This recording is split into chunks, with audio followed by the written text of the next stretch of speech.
Sir, ಈಗ D K Shivakumar ಅವರು ಬೆಳಿಗ್ಗೆ ಹೇಳ್ತಾರೆ, ಸಭಾಪತಿಯವರ ರೂಲಿಂಗ್ ಕೊಟ್ಟಿದ್ದು ನಿರ್ಧಾರನೂ ಸರಿ ಇಲ್ಲ, ಅವ್ರು ಏಕಮುಖವಾಗಿ ಮಾಡಿದ್ದಾರೆ, ಅಲ್ಲೇ ತೀರ್ಮಾನ ಮಾಡಿ ಚರ್ಚೆ ಮಾಡಿ ಬಿಡಬೇಕಾಗಿದ್ದಾರಂತೆ. ಅವ್ರು ಹೇಳೋದು 12 ಸಲ ಅಂದಿದ್ದಾರೆ. ಇದ್ರ ಬಗ್ಗೆ ದಾಖಲೆ ಇದಾವೆ, ನಾನು ಕೊಡ್ತೀನಿ ಬಿಜೆಪಿ ಅವ್ರಿಗೆ, ಅವ್ರ ಹತ್ರ ಇಲ್ಲ ಅಂದ್ರೆ ದಾಖಲೆ ಅವ್ರು ಕ್ರಿಯೇಟ್ ಮಾಡ್ಕೊಳೋ ದಾಖಲೆ ಅಲ್ಲ.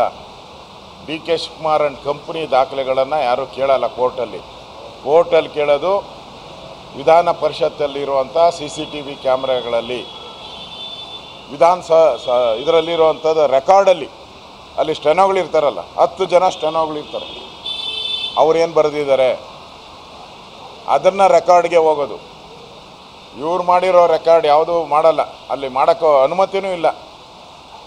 ರೆಕಾರ್ಡ್ ಮಾಡೋಕ್ಕೆ ಅನುಮತಿ ಇದೆಯಾ? ಮೊಬೈಲಲ್ಲಿ ಪರ್ಮಿಷನ್ ಕೊಟ್ಟಿದ್ದಾರಾ ಸ್ಪೀಕರು? ಸಭಾಪತಿ ಪರ್ಮಿಷನ್ ಕೊಟ್ಟಿದ್ದಾರಾ ರೆಕಾರ್ಡ್ ಮಾಡೋಕ್ಕೆ? ನೀವು ರೆಕಾರ್ಡ್ ಮಾಡ್ತೀರಿ ಅಂದರೆ ಅದು ಇಲ್ಲಿಗಲ್ಲು, ಕಾನೂನನ್ನು ಕೈಗೆ ತೆಗೆದುಕೊಂಡಿದ್ದೀರಾ ನೀವು. ಅಂದರೆ ನೀವು ಆ ಕಾನೂನಿಗೆ ವಿರುದ್ಧವಾಗಿ ಮಾಡಿದ್ರೆ ಅವ್ರ ಮೇಲೂ ಕ್ರಿಮಿನಲ್ ಕೇಸ್ ಹಾಕ್ಬೇಕೀಗ. ಯಾರು ರೆಕಾರ್ಡ್ ಮಾಡಿದಾರೋ ಅವ್ರ ಮೇಲೂ ಕ್ರಿಮಿನಲ್ ಕೇಸ್ ಹಾಕಬೇಕಾಗ್ತೈತೆ. ಹಾಕ್ತೀರಿ ನಾವು ಅದನ್ನು.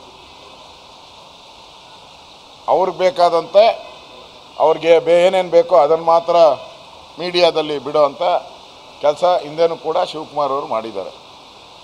ಅದರಿಂದ ಇದು ನೇರವಾಗಿ ಕಾನೂನನ್ನು ಕೈಗೆ ತೆಗೆದುಕೊಂಡಿರೋದು. ಇದು ಕಾಂಗ್ರೆಸ್ ಸರ್ಕಾರದ ಚಾಳಿ. ಇದರ ವಿರುದ್ಧ ಹೋರಾಟ ಮಾಡ್ತೀರಿ.